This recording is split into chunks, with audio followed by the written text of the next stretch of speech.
শতরূপে সারদা বই থেকে পাঠ। বিষয় সহধর্মিণী।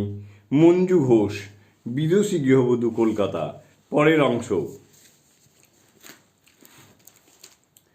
অতএব দেখা যাচ্ছে অন্তরে বাইরে সন্ন্যাসী শ্রীরামকৃষ্ণের এই যে বিবাহ বন্ধন, এ বিশেষ কোনো উদ্দেশ্য সাধনের জন্যই হয়েছিল। তার মধ্যে প্রধান একটি উদ্দেশ্য হলো প্রকৃত দাম্পত্য জীবনের আদর্শ কেমন হওয়া উচিত সে সম্পর্কে সাধারণ গৃহস্থের কাছে উদাহরণ স্থাপন করা।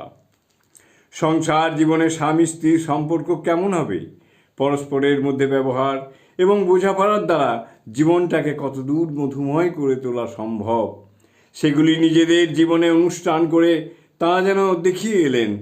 আপনি আচুরি ধর্ম জীবেরে শিখায়। ঠাকুর বলতেন, এখানকার যা কিছু করা সে তোদের জন্য। ওরে, আমি 16 টাং করলে তবে যদি তোরা 1 টাং করিস। সেই জন্য নিজের জীবনে তিনি পরিপূর্ণ সংযম সাধন করলেন, কিন্তু গৃহস্থকে উপদেশ দিলেন 1-2 সন্তানের জন্মের পর ভাই বোনের মতো থাকতে, অর্থাৎ জীবন থেকে ভোগবাসনাকে একেবারে বর্জন করতে বললেন না। কেননা অধিকাংশ পক্ষেই তা সম্ভব নয়। তবে ক্রমশ তার মোড় ফিরিয়ে দিতে বললেন ঈশ্বরাভিমুখে। জয় ঠাকুর, জয় মা।